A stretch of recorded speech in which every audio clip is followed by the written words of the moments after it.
Welcome to another edition of Your Impact Attack. That's right, it is Your Impact Attack. We're here on a scorcher of a Labor Day. I hope everybody is relaxing and enjoying the day. And we are here at the VBC to make sure of that. And who is the VBC? The V in the VBC is the Vet Jane Williams. Hello. The B in the VBC is the tag team partner, Brandon, as we reach through and make a hot tag. And Brandon, I saw something amazing watching. I believe it was Collision last Saturday. I don't know if you saw it, but I saw a heel hot tag. I was just like, hey, first time for everything, I guess. It was pretty. I don't know what's going on over there, but hey, that's all right. They could do that. You could do that. Anybody could do that. How's everything going today? It was going well until I heard about heel hot tag. Oh, now it's ruined. Yeah. We figured that was not the first time I've heard something similar to that talked about in a locker room with people planning out a match. Oh boy.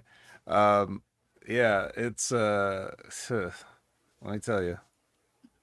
Megan Bain, she apparently I don't know if she's working heel under protest or something. I'm not sure. Like maybe she's determined to be a babyface no matter what. But I would love to have a conversation with that agent, whoever it might have been. But we're gonna have a conversation with you guys, and you're the C in the VBC. You're the chat. And we're here for you guys. You talk to us, we talk back. That's how this relationship works. Maybe we're the heels in this. You guys are always the baby faces. What kind of a baby face crew do we have here with us this evening, Brandon? Let's see who we got. We got Lab Rat. We got Javi Uchi. We got Liz. We got Chris Willen. We got Cold Blooded. We also got 4 Horsemen plus a JJ Dillon. Whoop whoop. Oh, nice. Good way to start things off.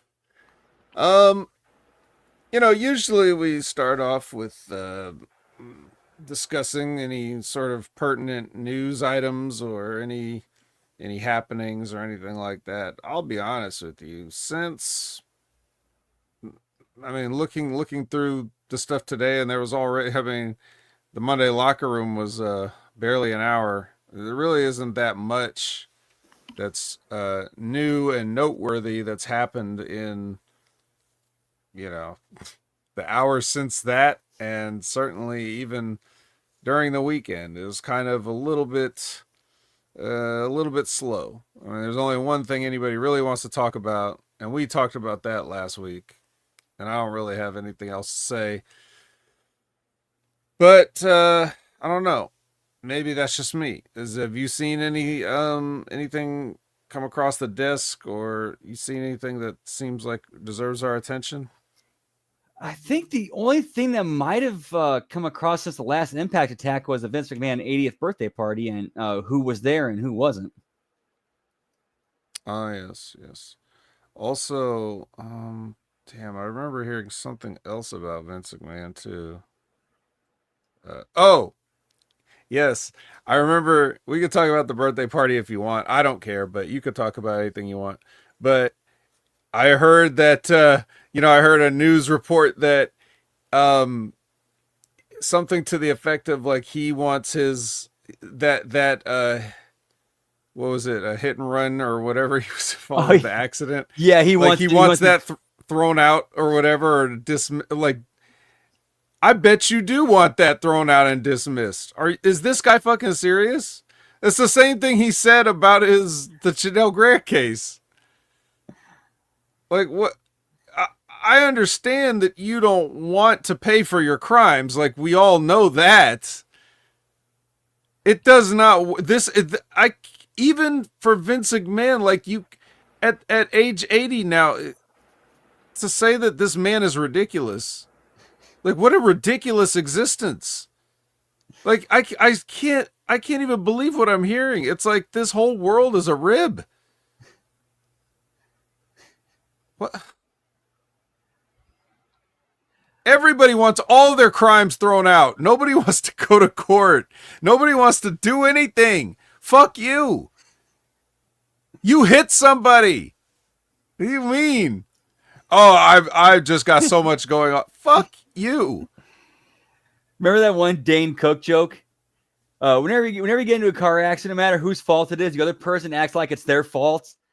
Like you're sitting Yeah. there at a red light and they're running in the back of you. They get out like this. Oh yeah. What were you doing? What were you doing sitting there letting me hit the back of you while I'm going 80 while you're sitting there at a legal red light?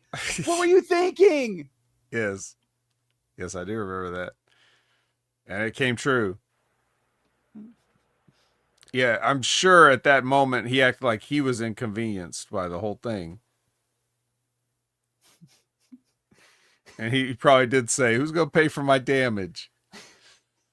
Yeah, who's paying for this? It's my damage. Look at my car, so damaged. Whatever. Dude, the Some people thought I was out of line for saying that I wish he lived the rest of his miserable life in constant pain. But I'm sorry, I don't really feel like I'm that far off base.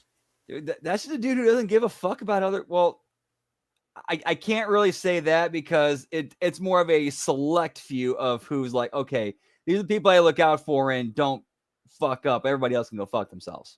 Fuck them. Yeah, I assume that whenever Vince McMahon cares about somebody, that's just some hormonal imbalance caused by the cocktails of steroids that he's done over the years. You know how like when you get extra emotional sometimes, like I don't really think any of it's real.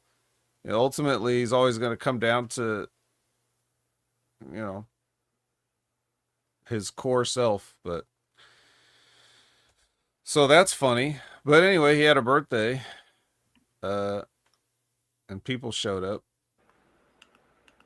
So, I mean, what do you know? Anything you wanted to talk about there? I mean, nothing really hasn't already been said. I mean, we used to be repeating everything everybody else has already said. Yeah, that's true. I mean, what can you say? I don't I know. mean, There's really not that much. there's very clearly some battle lines. Who's with Vince, who isn't, or who supports him and who doesn't. Elaborate says, "What do you think about the Rock slimming down?" I don't know. I haven't seen it. I don't even know what anybody's talking about. Oh But yeah, it's all over Twitter. all over Twitter. He's really trimmed down. Trimmed down. Like he's smaller and weight. Yeah, smaller and more cut. Like, he doesn't look like an action figure anymore. I well, good for him, I guess. I'm trying to find. They're showing. I mean, what pictures are we seeing of Dwayne Johnson where I'm looking at these Google images and he's like got a shirt on. Yes, like I think it's the premiere for his new movie. He looks like he's off the steroids. Looks normal. Looks like he's actually in better health. Yeah, film festival. Thank you. Oh, here's somebody next. Just him next to somebody for. What is this? Yeah, what I mean, yeah. What else is there to say? He got off the gas a little bit. I mean, he was doing way too much. I mean, he was like he's always had a big head though. But that's the thing, like um one way you could always tell when people are on the gas is you look at their head because their head doesn't get any bigger. Like as far as like I'm talking about, yeah, there's like when people take growth hormone or things like their the cranial ridge or their chin or things like that. Yeah, but I'm talking about like overall head size. That's why you see some guys that are just like humongously jacked and they have this like little tiny head, like this pinhead because your head doesn't get muscles along with your muscles. So, if you're unnaturally large, your head kind of gives you away. So if you have a big head in the first place, that's good for your proportions, I suppose. Um, so yeah, recently we talked about um I don't know if we talked about it here. We should have been talking about it here because it was so under the radar that I never even saw this news item until somebody else brought it up. But the thing about Jonathan Gresham and his strokes or whatever that I guess people talk about, um, Yeah, definitely under the radar. Forgot about that. yeah, apparently that was a thing that happened, and I remember talking about it recently, and I was explaining how on this very show, how many times did I come in here and talk about how Jonathan Gresham was doing these matches where he wasn't even doing anything in the matches, but he's sweaty 5 minutes in, like he's just pouring sweat for after doing nothing in the match, like. And The Rock was the same way. Like when he's coming out of the final boss, he just looks like he's just visibly just wet and sweating, and you know what I mean. And he looks like he's ready to burst, like his skin's ready to burst off because he's on so much shit for no reason. So yeah, so he gets off. You know, maybe he's actually concerned about his health. And um, what was wasn't there some there was that news about some it was like another thing that flew under the radar is something about him and like going to a doctor or something he said on some random podcast. Or do you guys remember what that was? Jimmy T was telling us about it. Yeah, I think. Yeah, I think I was actually we were talking about it a little bit during the Raw watch long, like some gut health issue he found out. Mm, yeah. So I mean, I hope it's not. There's always going to be like long lasting effects for side effects and long term effects for the you know steroid use, but um hopefully his decision has something to do with that, not some other reason. It is weird to see anybody coming up with like other reasons why, because I heard Ben talking about it a little bit earlier today, you know wondering if he I guess people are saying he got AIDS or something. Like Dun, dun, dun, dun, dun. I don't I don't know. How much more can I comment on people being ignorant? Um. So yeah, I don't know. What do I think about it? I don't. Thought he was. He looked like he was just. He looked like he was gonna have a heart attack at any moment. Yeah, that's just internet troll stuff. I mean, there's nothing, absolutely nothing official that's come close to confirming or like that suggests that The Rock has AIDS. That's just internet troll spread and shit. Yeah, because they don't understand what they're trying. Yeah, I didn't see any of that. I didn't see any of this. I didn't even hear about The Rock slimming down. I don't look at wrestling news really, or I don't follow Dwayne Johnson on anything, so I don't see this stuff. I have to hear this stuff. So Yeah, and I saw it today going when it was going viral. Like when I was waiting for food or waiting for delivery orders, I was just scroll through Twitter or X and I saw like the clips of him at that film festival, and it's like, oh damn, he really did slim down. yeah, but oh well. I mean, the only pictures I can see of him are it's like him wearing that blue shirt, which isn't exactly a form fitting shirt. So whatever. Um, yeah, talk about ridiculous humans. Vince McMahon, The Rock. So I can't believe these people exist. Crazy. Um, well, I guess that's pretty much I mean, that's what we got. I don't have anything else. Again, if you guys have anything else, throw it out. We got a Chris Wendland question today. So once again, thank you to Chris. I feel like I'm gonna struggle with this question a little bit. But his question was, guys, can you share a couple top face or heel moments that you have experienced in the ring, and also a couple that stand out to you as a fan, indie or otherwise? So face or heel moments. That's kind of broad. Um, Yeah, is that like what face heel turns, or just a baby face or a heel doing something that like gets their character over and gets like what they're trying, like the story and angle they're trying to get over, I or I think it could just be a moment. It doesn't necessarily have to be a turn. Um, I guess moments that you would. All right, let me try to think of one. There's I remember this. I believe it was ECW Heatwave 98, maybe.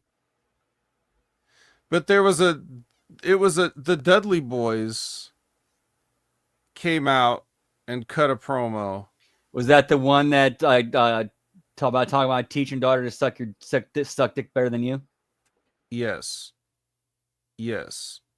Um I remember at that time hearing that and being like, you can't you can't say this to people.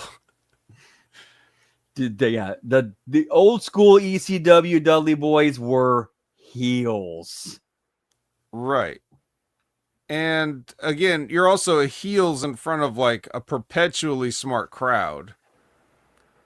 Like to get them angry, you know, you have to go above and beyond and do things like that. You couldn't just do the, hey, your sports team sucks or something. So he's sitting there, yeah. He's doing crowd work, like a comedian would. And I don't want to repeat some of the things that he said, and you guys know me. It's not a language issue. It's more of a we don't say these things anymore. Um but yes. I remember seeing that promo and seeing those people get fired up, and then him going out there and wanting to like, daring fans to hit him. Bubba was. Um, so that's a heel moment I can think of as a fan, where I was, like teenage me is watching this, like, this is wrestling, like, I don't know. But that's just like one example of a thing. What do you have any like memories of big moments like that? I got a babyface one. As far as Okay. because this is the first like major angle or stunt, big thing they pulled off.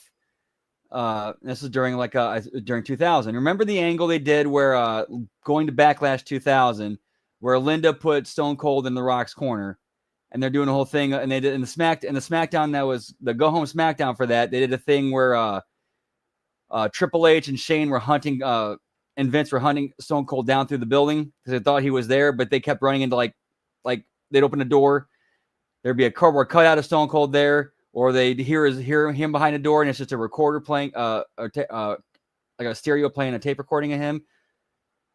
But then later on, he dropped the thing on the DX Express and blew it up.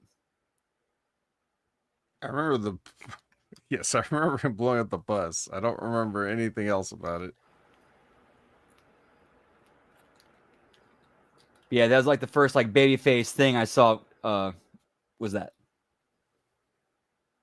because I've been it's like that was when I first started watching wrestling, and I saw these. The first major heel I watched was Triple H when he was the champion. Mm-hmm. and Rock was chasing him. He had just retired Mick Foley.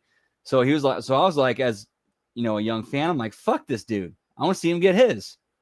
Mm-hmm. Hmm. Yeah, I mean, there's been a lot of good there's been a lot of good babyface moments, heel moments throughout the years. I mean, I don't know. I couldn't. It's sort of like when I try to think about that, it's like a bottleneck. Like all the memories come in at once, and I can't. None of them get through. It's like, okay, which one do I? Sorry, which one do I pick? Yeah, I mean, it's a vague question. Now, um,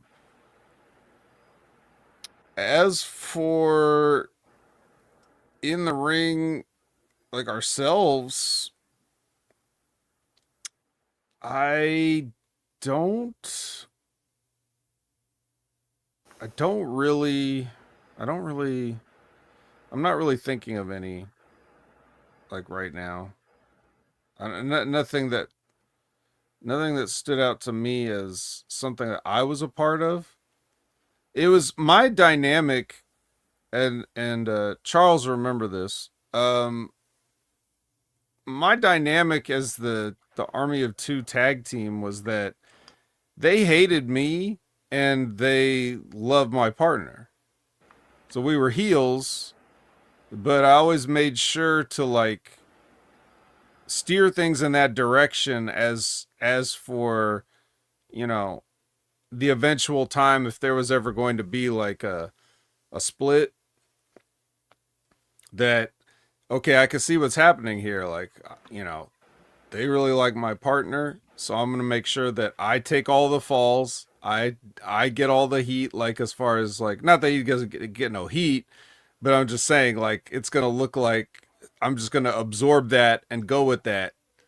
Um, you know, and that's basically so that whole thing was kind of unique in that aspect. So and it wasn't even that they wanted it wasn't even big enough. It's not like we were so over that uh it, we were thinking of like, oh, it's going to be amazing when he turns on me or something like that, you know. Just it wasn't even like that. It was just we're just doing this in the moment. So I don't really know of any major things, but I always just tried to, you know, I tried to lean into those reactions that we were getting. Um, And really, as a worker, that's kind of what you do. You read the crowd and you play off that. yeah, I mean, yeah, it's, it's something I wish was more. I mean, even the people that know how to do it today, it's not always easy for them because everything is so structured. Like Yep. you've already told the producers what you're going to do. Yeah, they're already telling the cameras where to be for the things that you've already set up and talked about, and you know, it's like It's like, it takes a lot of the spontaneity out of it. yeah, and even if you're like, if you can work improv and be spontaneous and work in the moment, now all of a sudden you got in the back of your head, you're thinking, well, shit, we got all this set up. This is gonna fuck that up. This is gonna fuck this up. It's gonna fuck that up. I just stick to the plan. Fuck it. Right. And that's kind of sad because that was a gradual change where the art has been lost over a period of many years, and it's because of the WWE, and it's because of Vince McMahon, it's because of the production that they've turned into this. The time was used to you do what you do and we've got a crew that's going to be able to capture it. You know what I mean? Like that we're going to know like you're going to be there, we're going to get the moments, we're going to do all that. And then it became focusing on the moments themselves and then not really worrying as much about everything else, so then it becomes a lot more, you know, paint by numbers, I guess. They focused more on the moments than what made the moments the moments. Everything that built to it that made it a moment. Right. And you're also foregoing the organic moment. You're trying to manufacture a moment, and we all know what it's like when you try to fake something versus when something really happens. So it used to just be like we've just gotten far away from what the art is. I mean, it's very simple. It's, you know, as far as everybody knows, this is just a promoted fight. We have a series of promoted fights on the card. We go through that card, we go on to the next town. That's basically what it's supposed to be. And now people think it's everything else but that. They're better at now, ever since the TKO thing. One thing that's improved from the past, maybe 15 years is the fights themselves, the matches, each one feels a little more important overall. Like the aura, the presentation of the match, like even just a random match on Monday Night Raw has like a bigger feel to it than it used to. Because they would just throw matches out on Raw, like here's Dolph Ziggler having a match with Kofi Kingston, whatever, just watch it. Like they didn't care, and now like they make each match feel big. Now, if you don't care about the people in the match, okay, there's nothing I can do about that. But they are presenting it to you like it's a bigger deal, and like all these sponsorships and all these big, the matches get time, like those kind of things. Like it feels bigger, but we're still not all the way there yet because we're still too. The matches themselves are like more cookie cutter. It seems like everybody has the same matches. It seems like you can call their match before you could call their match from the stands. You already know what they're going to do. It's just very, we don't have that ability, that room to improvise or you know, the reason that people like really enjoy these things going to it not knowing what they're going to get necessarily. So we lost that a little bit. That was a little bit off on a tangent there, but I'll take it even further on a tangent. I will never ever forget the best lessons I learned in the ring working with veteran wrestlers who are way better and way more experienced was learning to work on the fly. Like we didn't call anything in the back. It was just like just listen to me and do what I tell you. And I remember coming to the back going, damn, I learned something tonight. yeah, if you don't know how to call a match in the ring, it's got to be, I think it's probably scarier the longer you've not been doing it. Right? Don't you think? I would think so, yeah. Cause it's like, oh shit, I've been doing this long and I don't have this basic skill that I should have had a long time ago. Yeah. Yeah, for us at OVW, it was that's all I knew. That's how I was taught. I didn't know how to pre-plan. I mean, it's not like you don't know how to pre-plan. It's like once you know that you could say, "Hey, we want to do this," but if you've already have the foundation of calling it in the ring, then it's easier to add stuff in. Like if you know, like, okay, we're doing this, but you have just as good of a chance of forgetting about those kind of things, whether you always plan it or never plan it, because you just, that's just up to your memory. Um, Dude, I'll never forget like the best. Like it was so much easier towards the end when I was wrestling, when I was comfortable enough to do that. Whoever I was in there with, and we talk in the back, I'd be like, "All right, what do you do? Okay, cool. Let's call it in the ring." yeah, but that requires a level of trust and understanding or hierarchy. Like it was easier for us because you know we were designated, and like it was understood, like if someone was a heel you had to listen to them. Well, it also Like worked. just them being a heel, like the simple fact that they were a heel already meant that there wasn't much conversation left for you to have. Like if you're a baby face, you're just listening, so that was like part of what we were doing. But with the politics of, you know, wrestling today and stuff like that, I can imagine how it would be pulling teeth to get people to just agree to do something like that. So so I get it. You have anything else to add on that? Nope, that's couldn't put it any better. So that being said, I don't know if that's a heel or babyface moment in the ring that stood out to me, but um, yeah, we do what we could. Unless there was another.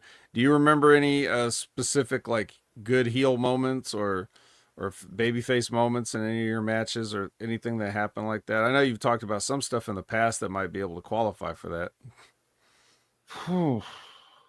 It would take me a minute to have to think on that. Yeah. Um. Well, I mean, anyway, I want to thank Chris Winland for the question as always. It's a tough one, you know. Um. It would have to rack my brain to kind of think of all the great babyface or heel moments in the past. If you guys have any, you guys remember any stuff that stood out to you as fans like watching, then please put it in the chat there, and we'll relive some of that with you. But I do. Oh, I do have one baby. It's not. I guess we call it a babyface moment because a babyface turn that nobody really saw coming, and it was kind of a pull out of the ass. Oh shit, we need to fill something immediately or fix something quickly. Remember okay. Magnum TA got his accident that made him retire, and Dusty needed a partner. So it's like, hey, let's turn Nikita Cole off babyface. Yeah, that was a good surprising one, I think. Yeah, like everybody watched him follow Dusty to the ring. They're like, oh, is he going to attack him? And then he starts going after the Four Horsemen, and the crowd goes nuts. Yeah. Yeah, I didn't sort of live through that and experience that, but I lived through it. I wasn't watching at the time, so it couldn't have made a emotional impact on me as a youngster, but that was a big moment for a lot of people I know that were fans of the Crockett stuff. And the other thing too, it's like with guys like Nikita Koloff, there's certain types of heels where it's like, I mean, why are you really a heel? Just because you're telling us they're a heel? Like, if this is just because he's a Russian guy, you know, are you that's enough to be a heel? A guy like that doesn't need to cheat. He doesn't need to be a chicken shit. You know what I mean? Like, he just beats everybody up. And same thing with the Road Warriors when they're heels. Like, they just beat everybody up. Like, what's not to like? That's why you have to turn them babyface, because they're not doing anything to be despicable. If you're a heel, you got to give people reasons not to like you. And that's another thing that's lost today, of how, like, with the marketing and everything, the heels are more entertaining because people have forgotten how to be baby faces, or traditional baby faces are looked at as uncool, or things that would have been, you know, being an aw shucks, baby face doesn't work the same today. It could if you had the right person, but they never know who the right people are, and then when they have the right people, they don't pull it off right. It feels like they don't support them, and they just turn them heel because they're not getting over. Or one promotion like they might all their baby faces are that same cookie cutter aw shucks instead of having one person be that character. Right. It can work, but they don't know. It seems like they're not sure who these characters are supposed to be, which is funny because it's right there. They're all telling you, especially if you're coming through NXT and you've got something. But now NXT, it used to be like NXT, everybody was very well defined. Like Triple H's NXT was very well defined. And once he got out of that and Shawn Michaels is there, it doesn't seem like everybody's in their right spots. And that includes the main roster, because now Triple H has too many people and too many moving parts to deal with. So he can't give it the focus that he used to. And now I look at people like baby faces and heels, just like, I don't. Not only I don't know if you're a babyface or heel. I don't even know if you know your own character anymore, or if they know what your character is supposed to be. So it gets confusing. But you know, but back then it seemed simple enough. All you had to be was a Russian, so you're just a heel now. Um, yeah. Ooh, This that's a has a good good one. one. That's a really good one. One of those ultimate babyface moments has to be when Foley won the title on the random Monday Night Raw that got spoiled, but still pulled more viewers. And that was the battle that ended up winning the war, I guess. That'll put some butts in seats. Yeah. Yeah, I think it was as soon as Tony spoiled that on the air, about 500,000 people switched over to Raw. Yeah, that we know of. It's probably more than that. And yeah, and then what was the funny thing about that was the actual babyface moment on that was Stone Cold. Cause the pop he got on that is like the one of the, the all timers that they always show whenever they want to hear a crowd pop. And so it really overshadowed Mick's win in some ways because that was really, of all that, was the babyface moment, babyface interference. So, yeah. Well, Although to be fair, I think that might have been more because of the corporation interference. That's more kind of him evening the odds. no, I know, but I'm just saying, like, that was. The point is, it wasn't Mick Foley winning the title. True. Yeah. We remember that after the fact, but it had to be like all these shenanigans and stuff, and then Stone Cold to save the day, and that was Mick Foley's title win. So, who do we give the babyface moment award to here? It's do they have to share? Like, do they have to are they co-holders of the trophy, of the babyface trophy? Honestly, yeah, I would say it's a 50-50 because like half of it is Stone Cold and that pop and what he did, and then the other half is that image of Mick hoisted up on DX's shoulders while holding the belt. That's right. Yo, Adrian. Well, we're not going to be able to talk about anything noteworthy or memorable like that. And talk about this TNA episode. Yeah, not a lot happening on this one. No. And just to get Frank's in, the thing for the Russo opening. The Rock, he screwed us all. I don't know if I was really that screwed. It's just it wasn't that big a deal. But I guess I was screwed. So that was a good moment though. Like the way they did all that. Whereas like one of those things where it's like the crowd had to think for a moment. And it's like, oh shit, they got us, you assholes! Screw you, Rock. Screw you, McMahon's.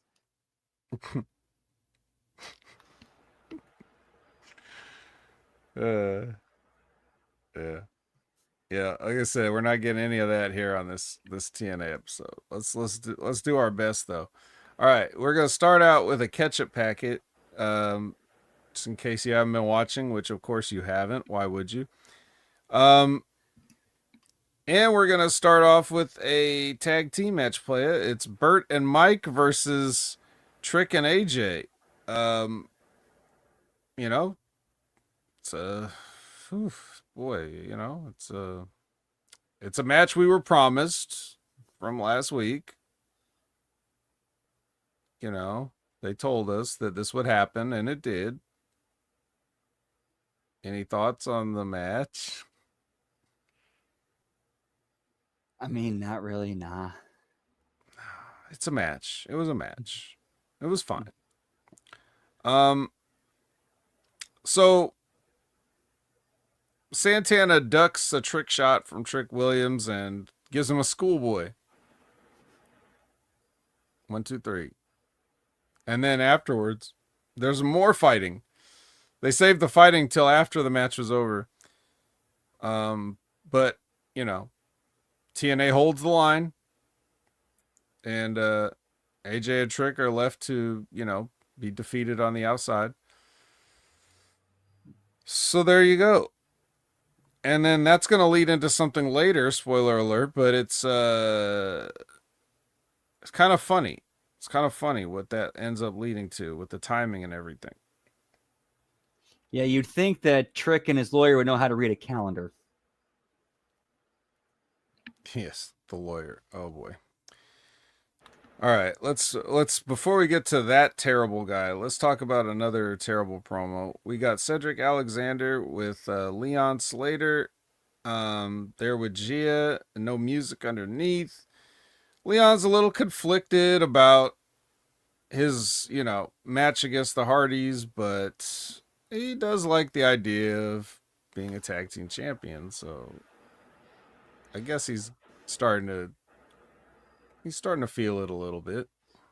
And plus also that underlying thing of like him knowing, okay, if the Hardys would not want me to bring them anything but my best. Yeah. All right. We get the background, in case you missed it last week. More catch-up. And then it's Eric Young versus, there you go, Eric Young versus Myron Reed. I noticed there was a sign guy in the crowd wearing one of Eric Young's ski masks. There's a sign saying, "The cleanse is coming." Yeah, in this socio environment, that's not exactly the best terminology you want to be using. Yeah, especially now when you're a bald white guy with a beard. But that's the terminology they're using. Now, this finish was, this is an okay finish, but I don't know. I feel like it was wasted on a random match in the middle of a random show. But, so Eric Young hits a move on Myron Reed, like some kind of slam or something. I don't remember. And then the referee, it's that stupid lady ref. Like she just, it's a normal 2 count and they kicks out. And then Eric Young gets mad because she didn't count to 3, even though the guy kicked out. So he goes over to her and he like threatens like he's going to punch her for not counting. And then, so Zachary Wentz is on the outside watching this. And then he gets up on the apron like, "What's your problem, man? Don't threaten to punch a referee." And anyway, while she's telling him, "Hey, thanks for the help, but get the fuck down off the apron," they run a spot where Myron Reed gets shot into the corner and goes for an up and over, but Eric Young sticks his foot out like a donkey kick or whatever, and he lands on it. It kicks him in the balls, and then Eric Young gives him a pile driver. And then that definitely gets a 3 count. But there's no follow-up on this. It's just Eric Young wins with a pile driver, and here we go. Not that I was asking for a follow-up, mind. I just have to note it because every match, every day seems like they have to have some post-match something. So it's more notable when it doesn't happen. I didn't even see the Armory here. Yeah, where were they at? Again, not complaining. Not complaining. Please keep them off my TV, but just have to let you guys know they weren't there. I don't know. What'd you think? The referee spot, it did seem like there were like multiple ideas going on, and none of them like. It seemed like there were several ideas that they had going into this, but they never actually followed through with completing them. Like you had the thing with the berating of the referee. Well, if you're gonna do that, right, you build that throughout the match, and then you do something where to the point where where Eric pisses off the referee to the point where the ref like she lets the babyface cheat because of how much of a dick the heel's been and the cheating he's been doing. Yeah, but this isn't not even worth all that effort. You know, that's like for a more main event angle, I would think. And also, if you're gonna do the spot where you get mad at the ref, it's got to be for something other than just the fact that the guy kicked out of a move. You know, like you got to come up with a better, you got to come up with a better inciting incident for Eric Young to just want to haul off and punch a woman right in the face. Especially, I mean, don't worry about that. If that's what you want to see, we got that coming up. But so stay tuned. But I'm just saying, like, it's too fake pro wrestling corny to just get up after a pin attempt and threaten to punch the ref for no reason. You know. Yeah, that seems like very out of left field. Like now, if they've been building the thing of Eric Young getting frustrated, angry with the ref not, doing things in his favor, okay, that's one thing. But they did not do that. No, I didn't. And again, sorry that I'm just, that's kind of, I'm just drawing a little bit from experience of something something happened to me as a ref when one of the matches I was reffing, they realized I was a worker in training. Like, oh, we can do some stuff then. So they did an angle with me where they had the dude, like the heel, just shit on me the entire time whenever I was doing things fairly, but it wasn't in his favor. And he was like straight up berating me. And eventually he throws a clothesline at me. I hit a stunner. And then the babyface gets up. He picks up a weapon. I turn my back, shrug my shoulders. He hits him with it. 1, 2, 3. Yeah, something like that. But Myron Reed wasn't going over here, unfortunately. But anyway, that's over. And speaking of, what are we speaking of? People I don't want to see on my TV. Danny Luna. She did a promo, and I was like, part of this promo. Look, I'm not. Believe me, I'm not.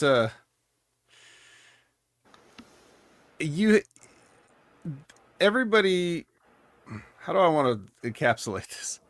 She says a line in this promo where she's talking about. She's saying, as far as like what she did with, turning on, whoever, Indy Hartwell, whatever it is, that whole thing that happened last week. And she says the words, the whole world is talking about her now. And no, they're not. No, they're not. Exactly. No, they're not. Nobody is talking about you. Nobody is, the TNA world is not talking about you. Nobody is talking about you. So it's not like I'm telling her this, like, you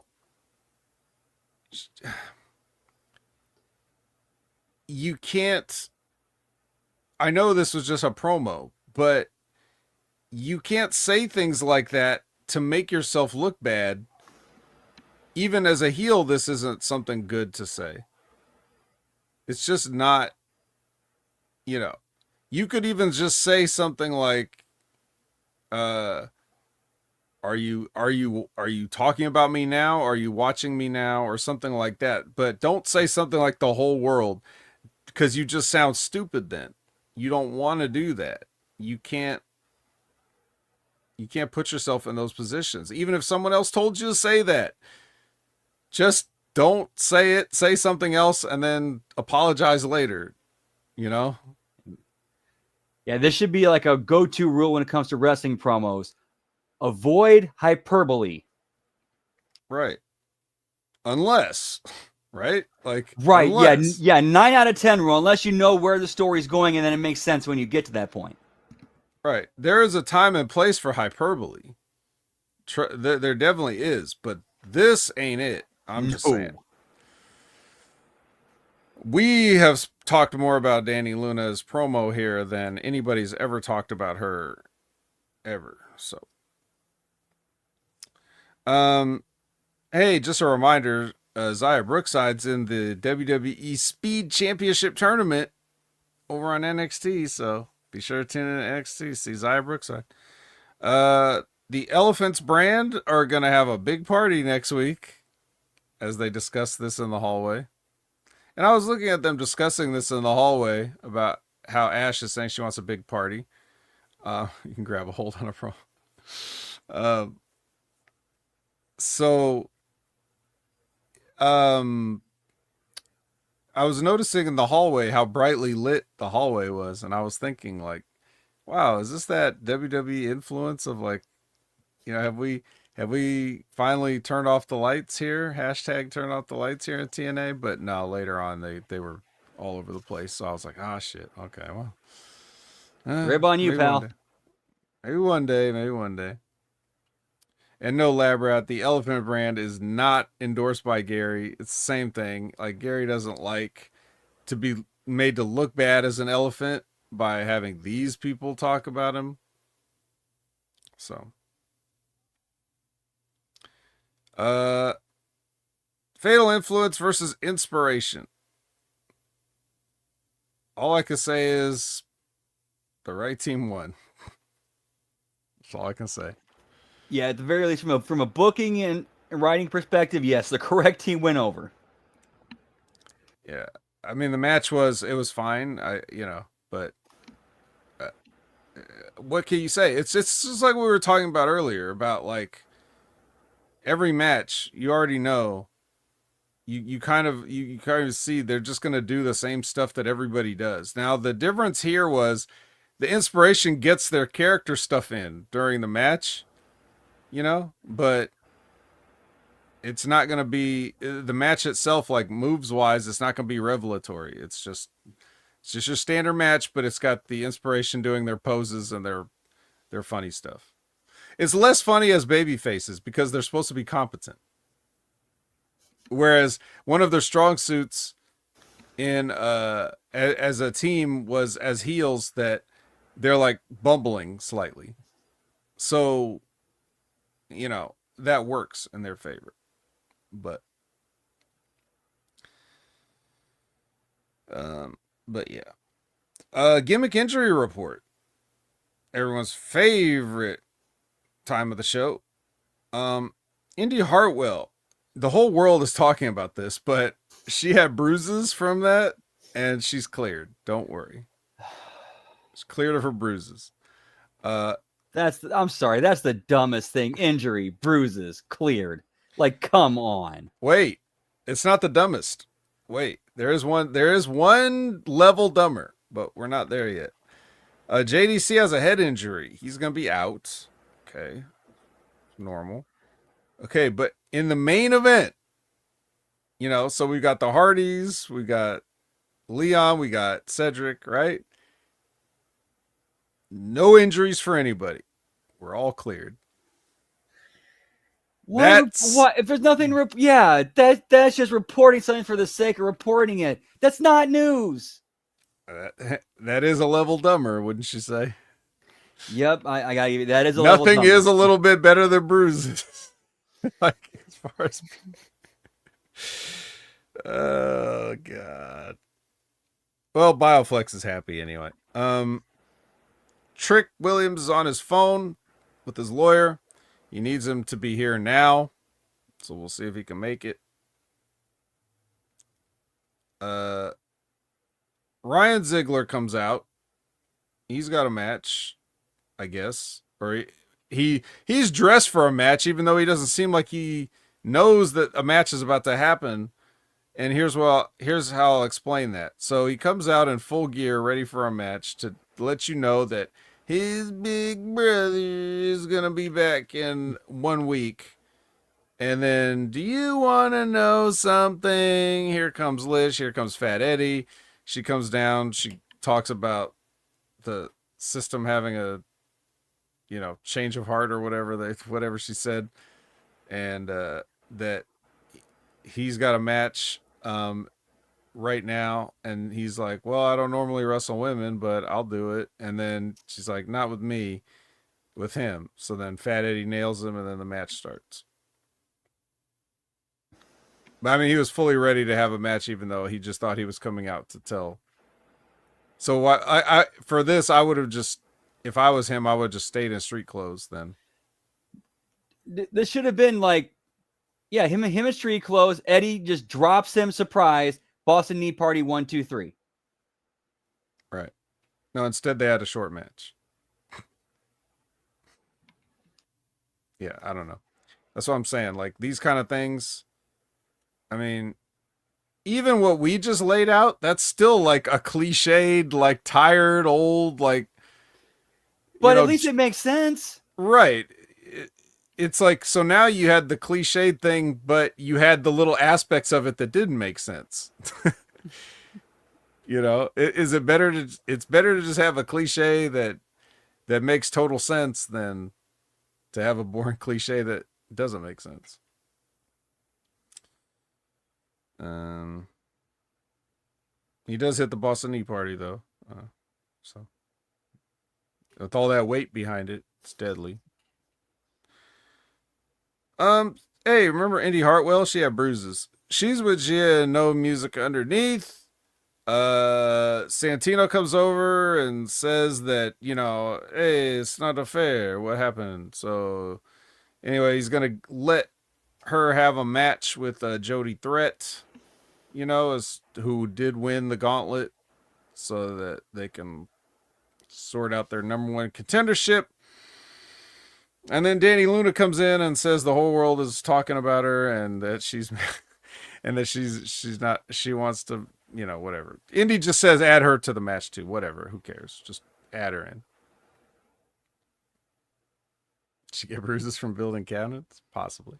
Oh yeah, and shout out to Indy Hartwell for doing that, dude. More people need to be picking up skills like that, and good for her. Like, much respect for that. Cabinet making? I miss this. Well, more like a carpentry, I think, is more the specific what she's doing.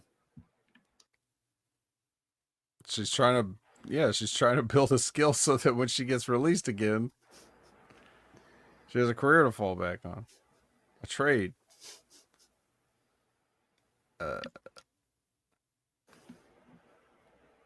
So Joe Hendry beat The Miz in Manchester, England on a WWE tour.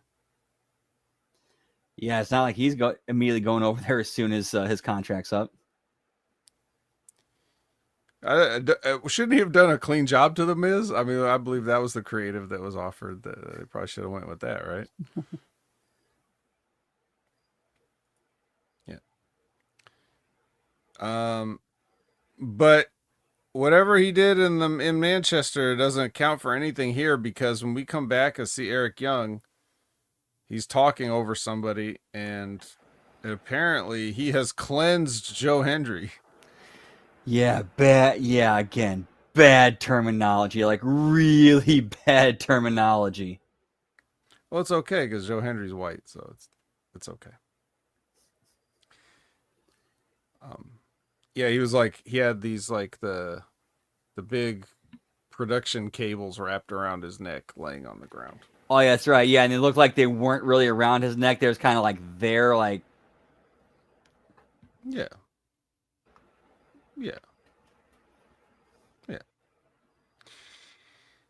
Tasha Steelz versus Mara Sade. What did you think of this exciting contest? Oh boy, this one was rough. Well, most of what mattered was the finish here. And by mattered, I mean ended up not mattering. And I'll tell you why. So the Great Hands jump up, of course, and they get fought off. And then she dives on him. Sade does. And as she's getting back in the ring, Tasha Steelz hits the cutter and pins her and puts her foot on the ropes. But then afterwards, they continue beating her up. And then they call Agent Zero in. And it's like, oh, what's going to happen here? Well, what's going to happen is he's going to take her head off with a fucking clothesline is what he's going to do. And the people in the arena were like audibly like, whoa, you just laid her out with a clothesline. And that caused the Hardy Boys to come out at a very leisurely pace to their theme song with their little belts draped over their shoulders. And then they fight everybody out. Then they double clothesline Agent Zero over the top rope. He lands on his feet, of course. And then make sure it's straight in his tie too. Yeah, you got to straighten your tie. And then he tries to get back in, and then they pull him back. They're like, no, don't Don't go in there. But here's the funny part. By the time all this has happened, uh Sade is already like getting to her feet. Like you can see her in the background like starting to stand up once the Hardys have gotten rid of him. I mean, the clothesline was only like 30 seconds ago. So I get it. And as far as like TNA doesn't, they don't care about the whole women men thing. As far as TNA is concerned, they're equal. But at the same time, Agent Zero, that's now the most apt name you could have because that's exactly what you are. You're a zero. Why would anybody need to sell for you anymore? Like, no matter what you do, I can get up in 45 seconds. So you're not that tough. No big deal. What if when he picked her up to hit like this finisher, the tree bomb, he does hit it, and then you have the Hardys and Leon Slater running out with chairs to chase him off, chase Order 4 and Agent Zero off. I mean, that's fine. But as long as she stays the fuck down, it doesn't matter what he hits her with. The clothesline would have been good enough if she sells it. See, that's the whole thing. This is what I'm talking about when I say the simplest things are what really gets you hurt. You know? Like, what happened to this fucking guy? I'm sorry to keep bringing this up. What happened to this fucking guy at this indie show last week, Psycho Stu? He took a spine buster and got punched out. AKA every wrestling show ever. But it's a big deal to him now because it's real. But you could take this guy that's like, 6 foot, God knows what, and this tiny, this tiny skinny woman, and he clotheslines her, and it looks good, and she takes a bump. All she's got to do is sell it. Like, she should be down in the ring, and the Hardy Boys should be a lot more proactive in getting down there to stop this. So if you're not gonna sell it, just don't do it. And if you're gonna do it, sell it. You can sell anything and make people believe because they've seen it all. So it's just what I think. Yep. Nope. I can't argue any of that at all.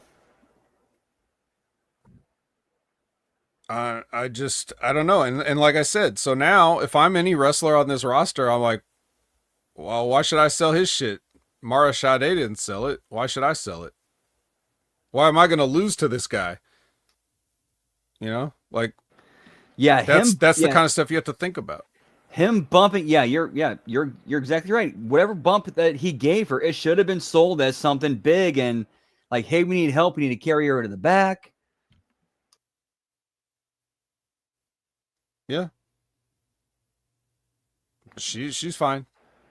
She was just like, bruising. Cleared. Did Bioflex clear it, pal?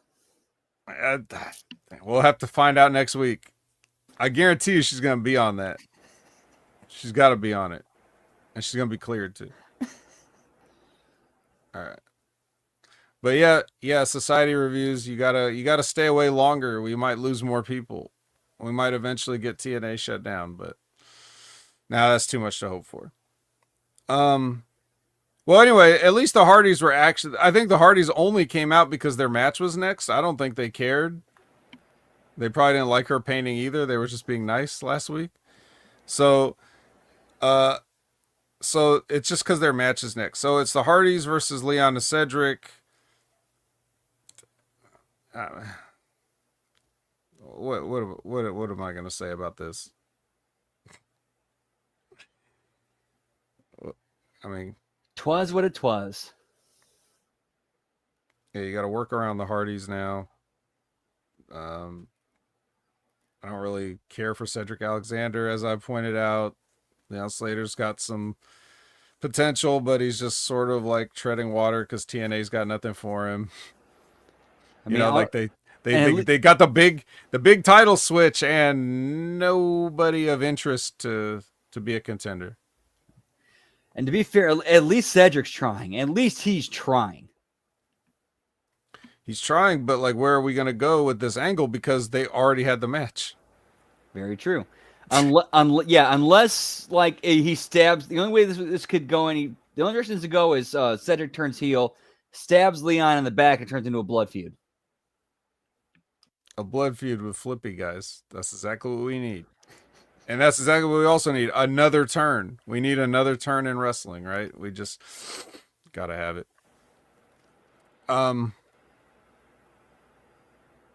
So anyway, yeah. So they hit the twist. They hit the twist of fate. They hit the swanton. Ding ding. Sportsmanship. Everybody's happy. Hugs and hand raises and yeah. There you go. Trick Williams comes out to the ring. He declares the ring a crime scene. Which is funny because what we just mentioned. Or I just mentioned. And he's got the lawyer feeding him lines. Like he has to constantly lean over and have the lawyer whisper something to him. You know, this is for comedic effect. I mean, like he's trying to say things like, you know, unsafe working conditions. Like he needs to know that phrase. The lawyer has to tell him that phrase or something. Yeah, like the old sitcom cartoon bit where like the person who has a lawyer like that wait for have the lawyer feed them the line so that they can, you know, legally protect themselves. Yes. It's really bad too, but not as bad as when Santino comes out and does the math that we already did the first time that Trick said 50 days and says that that's going to end right around Bound for Glory time. And it's 162 and 2/3% chance of that happening. Yeah, it's going to happen. And then whoever this fucking guy was, whatever indie guy this guy was, they made the mistake of letting him say stuff on the mic. So, yeah, Santino gave him the Cobra, and then that's the end of the show. But, you know, now that means that this guy's going to come back and he's going to have like a neck brace on, and we're going to have to listen to more promos from this guy. Whoever's nephew this guy is. We're probably going to see more of him, and it's going to be really bad because he was really bad. Like this segment was really bad. You had a segment with Trick Williams and Santino, and it was really bad because of this guy. This guy was an albatross on the scene. The idea of the scene was stupid also, but he did not pull it off in any way. So yeah. You remember those horrible WCW lawyers or those horrible standards and practice representatives they brought on TV sometimes during Nitro? This is worse than that. Worse than that. Definitely worse than that. Yeah, I just don't know why they think this kind of stuff is funny. This is like, we should be beyond this. You know? This is like, so a midget beating off in a trash can level of stuff. I remember I pull up the venue and the marquee, it says wrestling at 6:05. It does not say a midget beating off in a trash can. Sorry, that's one of my favorite Dusty promos because he actually that felt like felt real to him. Mm-hmm. Well, yeah, I mean that was the era of people going just doing whatever. You know, and maybe there's a good reason why we don't do that anymore, but there's still a middle ground between. We don't have guys like Dusty who could pull it off like that. No. So, yeah, I'm tired of this whole. I'm the lawyer. Is he gonna have this lawyer like on NXT now too? Like that's what I don't want to see. shit. Don't drag this across the shows. Please. They actually might. They actually might. Now that you bring it up, they actually might.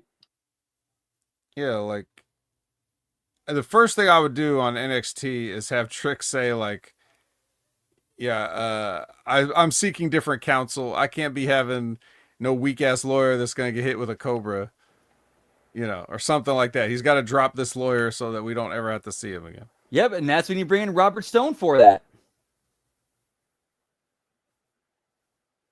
I don't know if I want that either.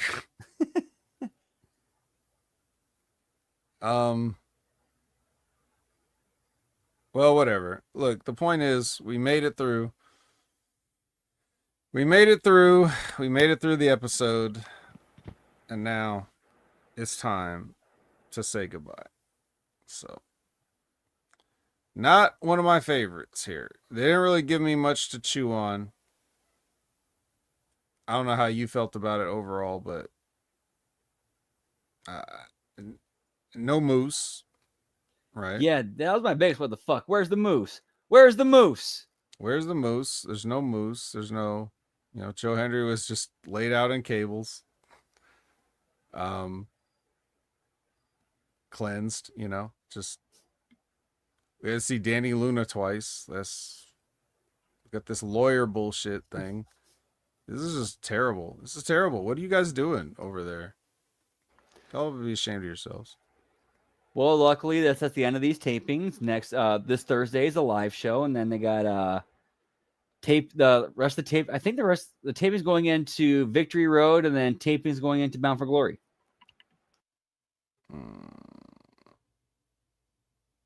Well, we got some tapings coming up because we go live all the time. That's why we're the best in the world. We can do this shit live. We don't pre-record this. Brandon, what are you going to be up to this week? I'll see this week, tomorrow.